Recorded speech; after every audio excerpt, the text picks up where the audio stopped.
رب المشرقین ورب المغربین، وہ چاند اور سورج دونوں کے مشرق اور مغرب کا مالک ہے، پھر تم دونوں اپنے رب کی کن کن نعمتوں اعوذ باللہ من الشیطان الرجیم، بسم اللہ الرحمن الرحیم۔ السلام علیکم ناظرین، ٹائم ٹی وی کینیڈا سے بطول زہرا پیام قرآن لے کر حاضر ہیں، اور آج جو ہے ہم سورہ الحمد کی 5ویں نشست کر رہے ہیں۔ 5ویں نشست سے پہلے یعنی گزشتہ نشست میں ہم نے گفتگو کی محترمہ سیمہ زیدی صاحبہ کے ساتھ، جنہوں نے ہمیں تفسیر بتائی الحمدللہ رب العالمین الرحمن الرحیم کی۔ اب ہم آگے پروگرام کو بڑھاتے ہیں اور جانتے ہیں کہ اس کے آگے ہم کیا تفسیر سننے والے ہیں۔ السلام علیکم۔ وعلیکم السلام ورحمۃ اللہ۔ کیسی ہیں آپ؟ جی میں ٹھیک ہوں، آپ کیسی ہیں؟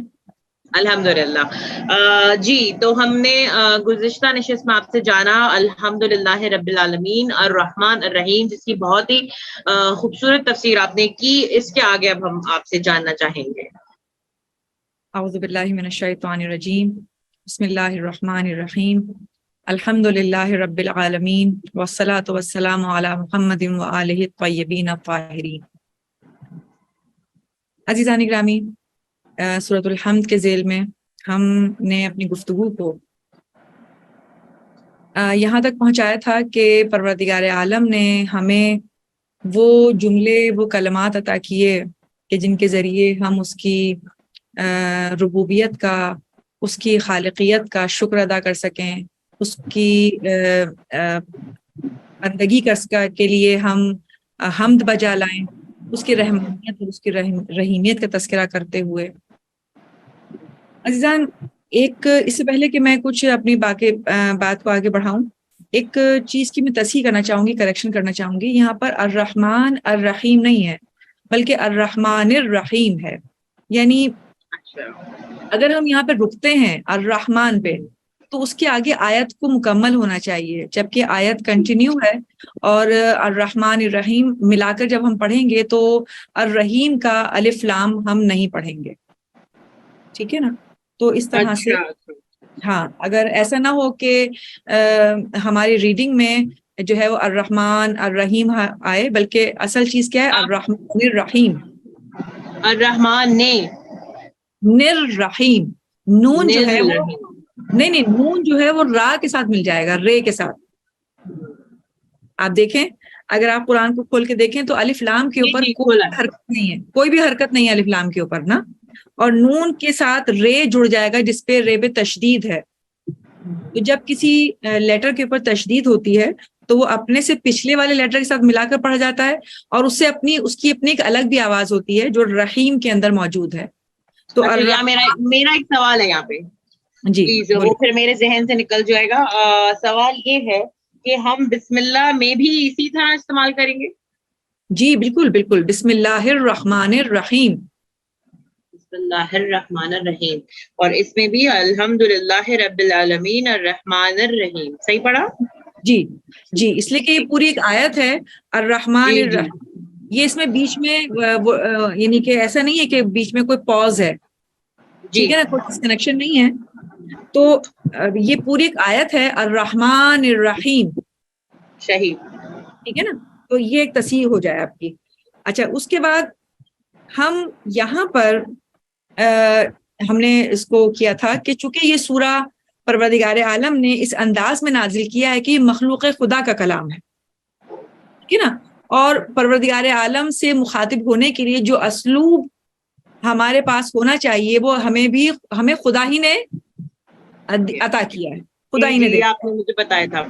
اور اس کے بعد یعنی طریقہ کار کیا ہونا چاہیے خدا سے یعنی بات چیت کا، خدا سے گفتگو کا، کہ اس میں پہلی چیز حمد خدا ہے۔ جو اس آیت کا اگر ہم اسے پورے سورے کو اگر ہم ڈیوائیڈ کریں تو پہلی آیات جو ہے نا وہ اس کی تعریف کے لیے ہے، اس کی توصیف کے لیے ہے، اور پھر اس کے بعد اپنی بندگی کا اقرار، اپنی کمائیگی کا اقرار کہ ہم تیرے ہی بندے ہیں، ہم تجھ ہی سے مدد چاہتے ہیں، یعنی کہ ہم تیری مدد کے بغیر زندہ ہی نہیں رہ سکتے، ہمارا وجود ممکن ہی نہیں ہو سکتا اگر تیری طرف سے مدد نہ آئے۔ اور پھر اس کے بعد اس مدد کو حاصل کرنے کے بعد جو سب سے پہلا فریضہ، جو سب سے پہلا فرض ہم پر عائد ہوتا ہے وہ یہی کہ ہم اس راستے پر چلیں، اہدنا الصراط المستقیم، اور پھر اس کے بعد کی جو آیات ہیں۔ تو اب یہاں پر جو آداب ہیں پروردگار عالم سے بات کرنے کے ایک عبد کے کیا ہونے چاہیے کہ پہلے حمد و ستائش۔ اچھا، اب جہاں پر بات آئی کہ حمد و ستائش، تو دیکھیں یہاں پر قطعاً بھی اس بات کو نہ سمجھا جائے کہ اگر ہم حمد و ستائش نہ کریں گے تو اس کی خدائی میں کچھ نہ کچھ ہو جائے گا، معاذ اللہ۔ اس کی خدائی میں کچھ اضافہ ہونے والا نہیں ہے، کچھ کمی جانے والی نہیں ہے اگر ہم اس کی حمد نہ بجا لائیں گے۔ بات یہ ہے کہ وہ اس بات سے مبرہ ہے، وہ اس بات سے بے نیاز ہے۔ یہ تو ہماری نیاز مندی ہونی چاہیے اس کی جانب، ہم اپنی نیاز مندی کو کس طرح ثابت کریں۔ اس لیے پروردگار عالم نے ہمیں یہ چیز دی کہ تم اپنی بات کا آغاز حمد خدا سے کرو، حمد پروردگار عالم سے کرو، اس لیے کہ پروردگار عالم اس بات سے بری ہے، بالکل بری ہے کہ لوگ اس کی تعریف کرتے ہیں یا نہیں کرتے۔ اب یہاں پر دیکھیں پروردگار عالم نے اپنی 4 صفات کو جو استعمال کیا، آج ہم اس میں سے آخری صفت کی طرف آ رہے ہیں، یعنی ہم نے تذکرہ کیا کہ وہ رب العالمین ہے، بالکل عالمین کا پالنے والا ہے، عالمین کا رب ہے۔ پھر اس نے کہا کہ وہ رحمان ہے، پھر کہا گیا کہ وہ رحیم ہے، اور اس کے بعد یہ کہا گیا کہ وہ مالک یوم الدین ہے، یعنی روز جزا کا مالک۔ اب یہاں پر 2 باتیں ہیں، ایک بات تو یہ کہ مالک کسے کہتے ہیں، دوسری چیز یہ کہ اس نے جس چیز کا مالک بننے کا اپنی طرف اشارہ دیا ہے وہ چیز کیا ہے، اس کی حقیقت کیا ہے، ٹھیک ہے نا۔ اب بات اگر میں ملکیت کی کروں تو دیکھیں جب ہم یہ بات کہہ رہے تھے کہ حمد اور مدح میں کیا فرق ہے، مدح بے اختیاری چیز کے حاصل کرنے لینے پر بھی تعریف کی جا سکتی ہے، لیکن حمد اختیاری پر ہوتی ہے۔ اسی طرح ملکیت میں بھی 2 باتیں ہو سکتی ہیں، ایک ملکیت اعتباری، ایک ملکیت غیر اعتباری، یعنی ایک ملکیت حقیقی اور ایک ملکیت مجازی۔ ہم سب کے پاس اس زندگی میں جو کچھ بھی ہوگا یا جو کچھ ہم حاصل کر پائیں گے وہ ہماری ملکیت حقیقی نہیں بن پائے گی، وہ ملکیت مجازی ہی رہے گی، ٹھیک ہے نا، اس لیے کہ سب کچھ اللہ کی طرف سے عطا کردہ ہے۔ لیکن پروردگار عالم کے پاس جو ملکیت ہے وہ ہے ملکیت حقیقی، اس لیے کہ جو کچھ بھی اس کے پاس ہے وہ کسی کا دیا ہوا نہیں ہے بلکہ اس کا ذاتی ہے، اس کا اس پر اختیار موجود ہے، اس کا اپنا پیدا کردہ ہے ہر چیز۔ لہذا اب وہ ایک ایسا مالک ہے کہ جو مطلق ایبسلوٹلی یعنی ایبسلوٹ حاکم ہے ہمارے اوپر، جس کی ملکیت کسی بھی حوالے سے مجازی نہیں بن سکتی، حقیقی ہی رہے گی، صحیح ہے نا۔ اچھا، اب یہاں پر اگر ہم آگے چلیں، جیسے مثال کے طور پر آیت اللہ محسن قراتی نے اس چیز کو بڑے اچھے انداز میں بیان کیا۔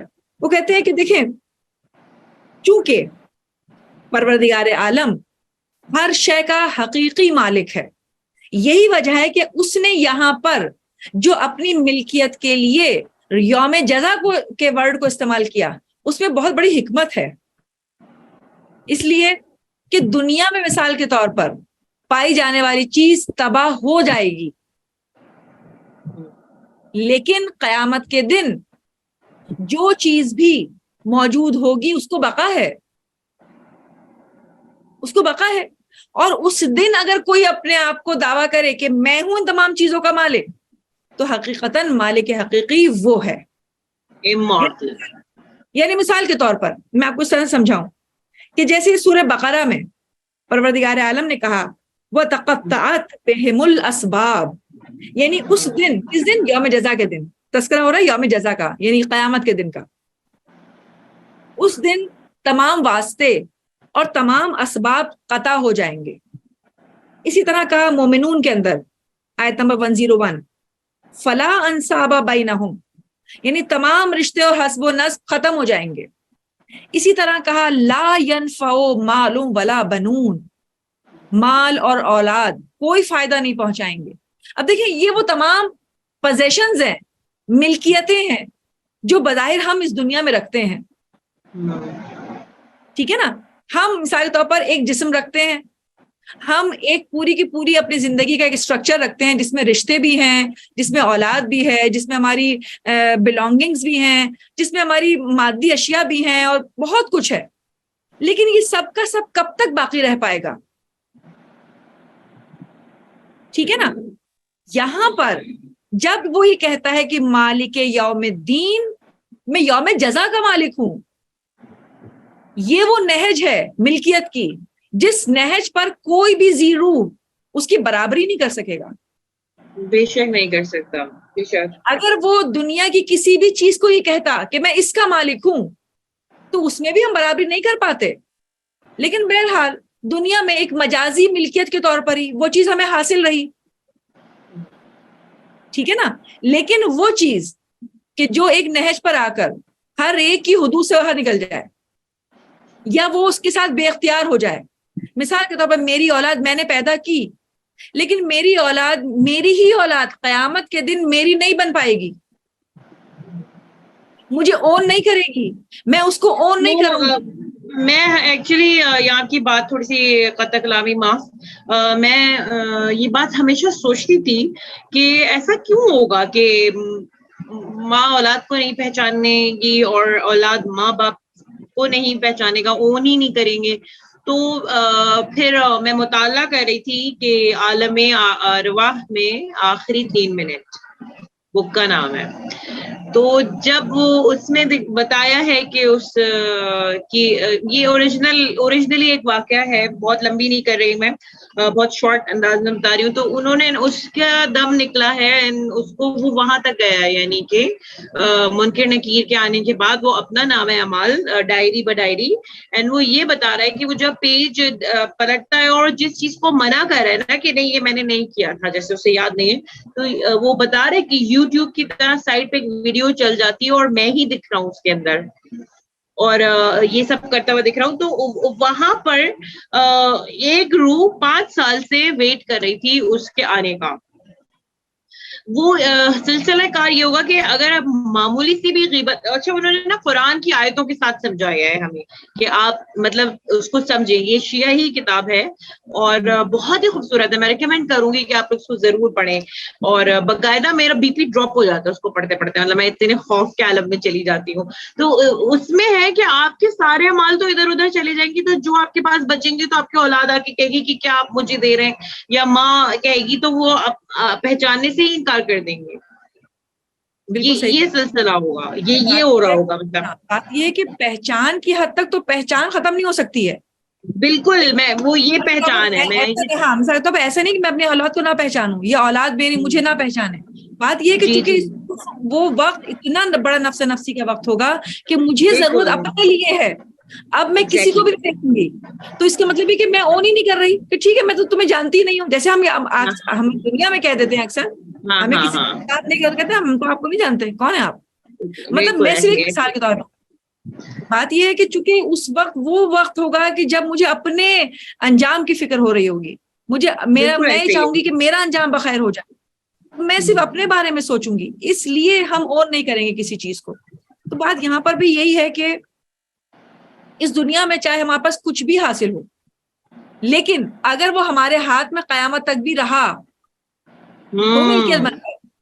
جب وہ ہمارے ہاتھ میں نہیں رہا، جب ہمارے ہاتھ میں ہی نہیں رہا، پڑھنے کے بعد مجھے اندازہ ہوا کہ یہ بہت سینسیٹیو معاملہ ہے. اٹس ناٹ دیٹ ایزی جتنا ہم نے سمجھ لیا ہے.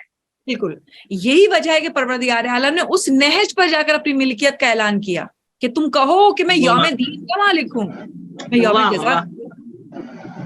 یہ وہ تعریف ہے، یہ وہ ملکیت ہے جو کسی کو حاصل نہیں ہے، کسی کو حاصل نہیں ہے. اب یہاں پر آیت اللہ قراتی صاحب نے انہوں نے کہا کہ یہ جو دین کا لفظ استعمال ہوا ہے، دین کے دن کا مالک، روزے دین کا مالک. وہ کہتے ہیں دین کا جو تعریفیں ہیں نا، جو دین کے معنی ہے وہ مختلف ہیں. جیسے مثال کے طور پر انہوں نے قرآنی آیات ہی کا سہارا لیا. انہوں نے کہا کہ جیسے کہا جاتا ہے ان الدین عند اللہ الاسلام، وہ مشہور و معروف آیات جو ہم اکثر مجالس میں بھی سنتے ہیں کہ بھئی اگر دین ہے تو وہ اسلام ہی ہے. اسلام ہے کیا اصل میں؟ اسلام اصل میں وہ قوانین ہے، وہ شریعت ہے، وہ دستور ہے، وہ طریقہ ہے کہ جس طریقے کو استعمال کر کے ہم خدا کے بندے بن سکتے ہیں. تو یہاں پر یہ جو ان الدین عند اللہ الاسلام کہا گیا، تو یہاں پر دین سے مراد آسمانی قوانین کا مجموعہ، یعنی الہی منشور، الہی دستور جو اسلام کی صورت میں یا اسلام کے نام کے ذریعے ہمارے سامنے آیا. اسی طرح سے دین کا ایک اور معنی سورہ زمر میں ارشاد ہوا، پروردگار عالم نے کہا للہ الدین الخالص، اللہ کے لیے اپنے دین کو خالص کر لو. تو کیا مطلب دین کو کس کو چیز کو خالص کر لو؟ یعنی یہاں پر دین سے مراد عمل کو خالص کر لو، اطاعت کو خالص کر لو. اسی طرح سے اس سورہ میں ایک ایگزامپل دی گئی کہ مالک یوم الدین، روز جزا کا مالک. تو اس کا مطلب دین کا جو معنی ہے وہ ایک طرف آسمانی قوانین، ایک طرف عمل، اطاعت، اور ایک طرف روز جزا. ان معنوں میں دین استعمال ہوتا ہے. اب مجھے بتائیں، اگر ہم ہر چیز پر ملکیت کا لگائیں، اطلاق کریں کہ پروردگار مالک کس چیز کا ہے، تو پروردگار مالک ہے آسمانی قوانین کا، اس دستور کا، اس منشور کا. پروردگار مالک ہے اس عمل کا، اس اطاعت کا جو اخلاص کے ساتھ کی جائے اور اس کی معرفت کے ذریعے، اس کی توفیق کے ذریعے بجا لائے جائے. پروردگار مالک ہے اس روز جزا کا، اس قیامت کا، کہ جس دن ہمارے اس عمل پر وہ ہمیں اور عطا کرنے والا ہے. ورنہ مجھے بتائیے، جو کچھ بھی ہم نے عمل کیا یا کریں گے، کیا وہ ان تمام نعمتوں کا بدل بن جائے گا جو اس پروردگار عالم نے ہمیں دنیا میں عطا کی؟ قطعاً بھی ان کے برابر ہمارا وہ عمل نہیں رہ پائے گا. تو روز جزا ہم کس چیز کا مطالبہ کریں گے؟ ہمیں کس کا بدل چاہیے؟ جبکہ ابھی ہم نے دنیا کے اندر دیے جانے والی تمام نعمتوں کے بدلے میں عمل کیا ہی نہیں. بالکل. لیکن یہ پروردگار عالم کی رحمانیت اور رحیمیت ہے. اگر ہم اب بھی نہ سمجھیں کہ پروردگار عالم کیسا رحمان ہے، کیسا رحیم ہے، کہ وہ نہ صرف اس دنیا میں تمام نعمتوں کو دینے کے بعد جو عمل ہمیں چاہیے تھا کہ اس کے بدل میں دیتے، وہ ہمیں اس عمل کے بدلے میں ایک اور وعدہ کر رہا ہے روز جزا کے دن کا، کہ اس دن میں تمہیں اور عطا کروں گا، تمہارے لیے جنت کو میں نے مزین کیا ہے. تو مجھے بتائیں کہ ہم کیوں نہ ایسے خدا کی عبادت کریں، کیوں نہ ایسے خدا کو واحد اور اچھا، یہاں پہ میں آپ کو روکوں گی تھوڑا سا، مجھے میرا ذہن الجھ رہا ہے ادھر. جب سے میں آج یہ سن رہی ہوں تفسیر آپ کی، اس کے اندر مجھے تھوڑا سا یہ ہو رہا ہے کہ جیسے کہ بہت ساری چیزیں بیسٹ ملی تھی، مگر میں یہ سب کچھ بیسٹ ڈیزرو نہیں کرتی کیونکہ میں نے وہ پرفارمنس ہی نہیں دی اپنی. تو یہاں پر میں پرسنلی اپنا موڈ بہت آف سمجھ رہی ہوں، مطلب میں بہت فیل لو کر رہی ہوں. نہیں، دیکھیں میرا مقصد قطعاً بھی یہ نہیں ہے کہ میں اس طرح سے انسانوں کو مایوس کرنے کے لیے جملہ بولوں. بات یہ ہے، دیکھیں جب تک ہم اپنے آپ کو اس سب سے نچلے لیول پر نہیں پہنچائیں گے، ہمیں اس خدا کی بزرگی کا اندازہ نہیں ہو پائے گا. دیکھیں اگر انسان اپنے آپ کو کسی مرتبے پر، کسی بلندی پر محسوس کر لیتا ہے نا، تو پھر اس سے بلند کو وہ زیادہ بلند نہیں سمجھ پاتا. جب تک ہم اپنی بلندی کو بالکل زیرو کر کے بالکل سب سے نیچے نہ پہنچا دیں، ہم اس کی بلندی کا ادراک نہیں کر سکتے. کیسے پہنچائیں گے؟ مجھے بہت سب کچھ اب مشکل سا لگنے لگا ایک دم سے. نہیں، دیکھیں پہنچانے کا مقصد یہ ہے کہ ہم کچھ بھی کریں، ہم اپنے آپ کو یہ سمجھا سکتے ہیں کہ دیکھیں ابھی ہم نے کچھ بھی نہیں کیا، لیکن اس کا مطلب یہ نہیں ہے کہ کچھ بھی نہ کیا جائے. ہاں، یہ آپ کی بات صحیح ہے، لیکن زندگی کے اتنے سال برباد ہو گئے، کیا پھر ایک نئی لائف نہیں کیوں برباد ہوئے؟ کیوں برباد ہوئے؟ کیا اس زندگی میں کچھ بھی نہیں کام ایسا ہوا کہ جو نیک ہوا؟ نہیں، بالکل ہوا ہے. اب میری میموری میں نہیں آتا ایسا کچھ بھی کہ کچھ ایسا کر سکی میں یا نہیں. مطلب مجھے یہ ہو رہا ہے کہ مجھے دیکھیں آپ نے قطعی مجھے مایوس نہیں کیا ہے. میں یہ سوچ رہی ہوں کہ مالک یوم الدین اور الرحمن الرحیم میں نے یہ پایا کہ سب کچھ تو اللہ کا ہے، تو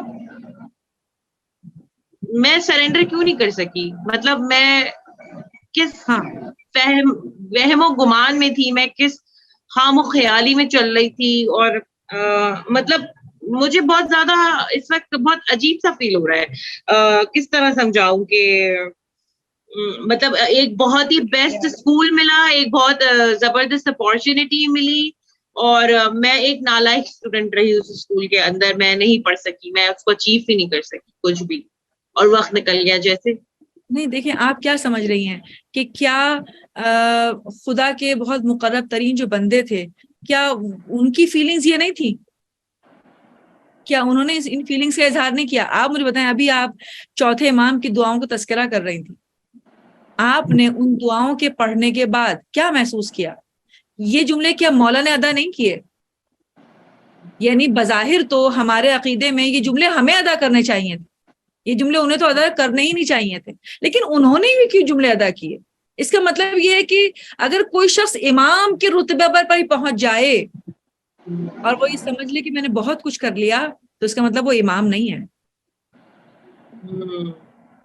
اس کا مطلب یہ ہے کہ وہ ابھی بھی حقیقی عبدیت کو نہیں پا سکا ہے. اور ہمارے کسی بھی امام نے اپنے ذہن میں ایسا کوئی تصور ایجاد نہیں کیا. ان کی دعائیں اس بات کی گواہ ہیں کہ انہوں نے اپنے آپ کو ایک عام سے عام انسان سے بھی نیچے سمجھا. یعنی ان کا ہر عمل انہوں نے یہ سوچا کہ نہیں، اس سے بھی اچھا کسی نے کیا ہوگا، یا میں اس سے بھی کمتر ہوں، یا میں اس سے بھی کمتر ہوں، صرف یہ کرنے کے لیے کہ پروردگار میں چاہے کچھ بھی کر لوں، لیکن تیرے شایان شان کبھی بھی نہیں بن پائے. نہیں، لیکن تیرے شایان شان تو میں نہیں بن سکی. لیکن یہ کہ اس وقت مجھے ایسا لگ رہا ہے کہ جیسے میں نے اپنا اکاؤنٹ کھولا اور وہ بالکل زیرو، مجھے ایسا فیل ہو رہا ہے. مطلب نہیں، اسی موقع کے لیے دیکھیں کہا جاتا ہے کہ انسان خوف اور رجا کی حالت میں رہے، نہ تو مکمل طور پر خوف کے عالم میں چلے جائے کہ پھر یعنی مایوسی پیدا کر لے خدا نخواستہ معاذ اللہ، اور انسان یہ سمجھنے لگے کہ اب تو میرا کوئی بھی علاج نہیں ہے، اور نہ ہی اتنی امید باندھ لے کہ وہ اپنے عمل سے بے پرواہ ہو جائے اور کسی بھی عمل کو بجا لانے کے لیے تیار نہ ہو، اس امید پر کہ خدا تو سبھی کچھ عطا کرنے والا ہے، خدا تو سبھی کچھ دینے والا ہے، خدا چاہے تو ایک لمحے کے اندر سب کو معاف کر دے. ٹھیک ہے نا؟ تو نہ تو مکمل طور پر ہمیں خوف کے عالم میں رہنا ہے، اور نہ ہی مکمل طور پر اس امید پر کہ میں تو اگر کچھ بھی نہ بھی کروں تب بھی کون سا اس کے جو ہے میں کوئی عبادت انجام کر سکوں گی. تو ایک درمیانی حالت میں ہمیں مکمل طور پر رہنا ہے. یہی وجہ ہے کہ پروردگار عالم نے جو ان جملوں میں اپنی صفات کو بیان کیا ہے وہ یہی کہا ہے کہ دیکھو میں تمہارا مربی ہوں، میں تمہاری تربیت کرنے والا ہوں، میں تمہیں پالنے والا ہوں، اور میں تمہیں پال رہا ہوں. اگر ہم اس انداز میں دیکھیں مثال کے طور پر ہم اپنی شکستگی کا اعلان کر رہے ہوں. ابھی کل ہی میں ایک چیز دیکھ رہی تھی تو کسی نے کہا کہ خدا کہاں ہے؟ تو جواب ملا ٹوٹے ہوئے دلوں میں، شکستہ دلوں میں. انہوں نے یہ نہیں کہا کہ کامیاب اور فتح مند دلوں میں، کامیاب انسانوں میں نہیں، ٹوٹے ہوئے دلوں. کہ جب انسان سب کچھ کر کے بھی، یعنی ہم تو کچھ بھی جو بھی ہم نے زندگی میں کام کیا ہو، ہم اس کام کو کچھ بھی نہ سمجھ کر اور پھر سے کوشش کریں پروردگار ہم کو کچھ نہ کر سکے، اتنی زندگی ضرور عطا کرنا کہ کچھ کر سکیں، اور پھر نئے سرے سے کسی کام کی طرف لگ جائیں. تو یہ جو احساس ہے نا ندامت کا، یہ جو احساس ہے نئے سرے سے شروع کرنے کا، یہی احساس پروردگار عالم ہمارے اندر چاہتا ہے. یہی ہے ابدیت کی نشانی. ابدیت کی اصل نشانی وہ احساس ہے، وہ تصور ہے، وہ حقیقت ہے جو ہم پالیں. اسی لیے جو عرفاء ہوتے ہیں، عرفاء اس پوری کائنات میں عرفا کون؟ عرفا وہ ہوتے ہیں جو عارف جس کو آپ کہتے ہیں، یعنی عارف اصل میں ابدیت کی اس منزل پر ہوتے ہیں جس میں وہ کسی بھی چیز کو اپنی ذاتی چیز شمار نہیں کرتے. یعنی مثال کے طور پر آپ کو اس میں اگر آپ شاید آپ کو اطمینان حاصل ہو اس سے، وہ یہ کہ مثال کے طور پر انہوں نے بہت کچھ کام کیا، انہوں نے بہت ساری اطاعت اور بندگی کی، لیکن انہوں نے کہا یہ میں نے تھوڑی کی، یہ تو میں نے کی ہی نہیں، یہ تو اس خدا کی طرف سے کی گئی، یعنی ہوئی، اس خدا نے مجھے توفیق دی، میں نے کر لی، اگر وہ توفیق نہ دیتا تو میں نہ کرتا. تو یہاں پہ بھی تو زیرو ہو گیا معاملہ تو یہاں پر بھی زیرو ہو سکتا ہے کہ میں سب کچھ کروں اور ایک وقت کوئی سوچ لگوں کہ بھائی یہ سب بھی تو خدا کی طرف سے مجھے عطا ہوا ہے تو میں نے کیا، تو یہ بھی میرا ذاتی نہیں بن پائے گا.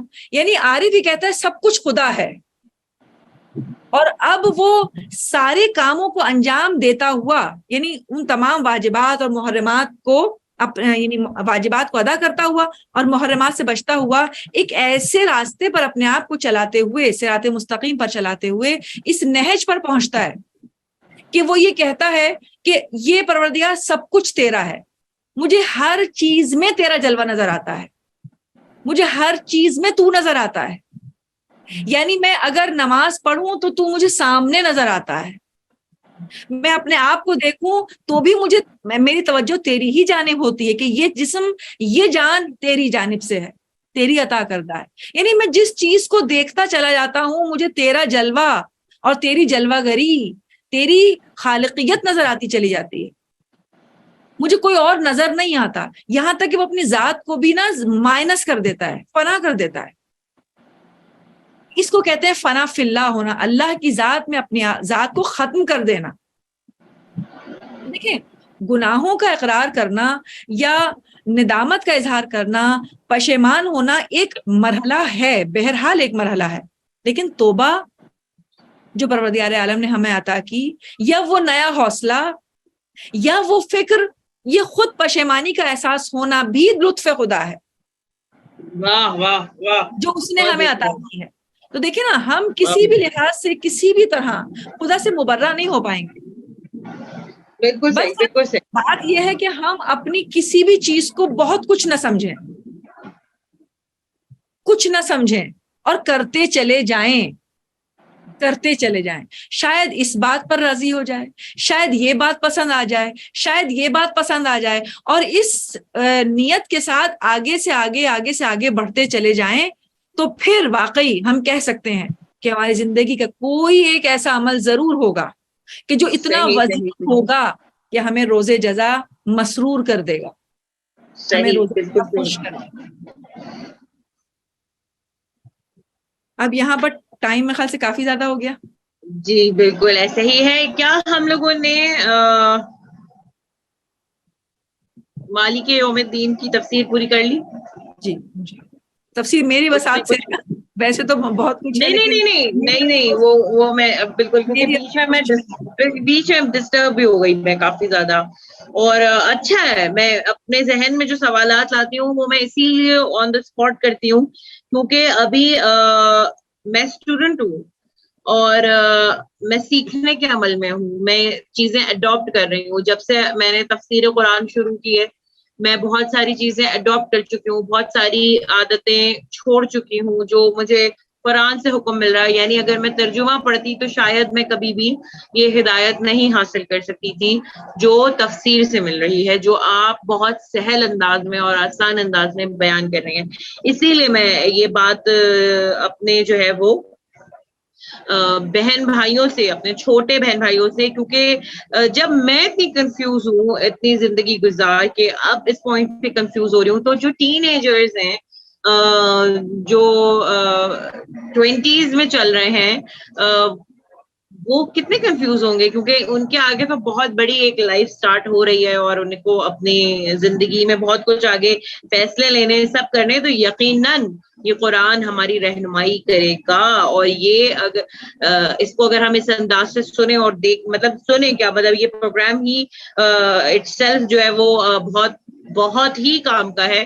اس سے ہمیں بہت کچھ سیکھنے کو مل رہا ہے. مجھے تو بذات خود میں نے اپنے اندر بہت ساری چیزوں کو امپلیمنٹ کیا ہے, بہت ساری بری چیزوں کو ہٹانے کی کوشش کی ہے. اور یہیں پہ میں آپ کو جو ہے وہ بیچ میں روک دیتی ہوں کہ بات سنے رکے, میرے ذہن میں سوال آ رہا ہے. تو وہ شاید سب کی طرف سے آ رہا ہوتا ہے کہ مطلب اگر کوئی اور عام بندہ ہوتا, کوئی نارمل اسٹوڈنٹ ہوتا, تو وہ بھی یہ کوشچنس کر رہا ہوتا. تو سب کی رہنمائی کر رہی ہوتی ہوں میں یہاں پر بیٹھ کے, تاکہ سب کو جو ہے وہ اس پروگرام سے بھرپور فائدہ حاصل ہو. پروگرام کا وقت کیونکہ ختم ہوا چاہتا ہے, آج ہم نے روز جزا کے مالک کے اوپر تفسیر سنی, بہت ہی آسان اور بہت ہی خوبصورت انداز کے اندر, اور اس کو ہم یہیں پہ ہی ختم کرتے ہیں. انشاءاللہ اگلے پروگرام میں اس سے آگے چلیں گے. تب تک کے لیے بطول زہرا کو اجازت دیجیے پیام قرآن سے. دیکھتے رہیے ٹائم ٹی وی کینیڈا اور اپنا خیال رکھیے. اللہ حافظ. المشرقين ورب المغربين. وہ چاند اور سورج دونوں کے مشرق اور مغرب کا مالک ہے. فبأي آلاء ربكما تكذبان. پھر تم دونوں اپنے رب کی کن کن نعمتوں کو جھٹلاؤ گے. مرج البحرين يلتقيان. اس نے دو دریا بہائے ہیں جو آپس میں مل جاتے ہیں.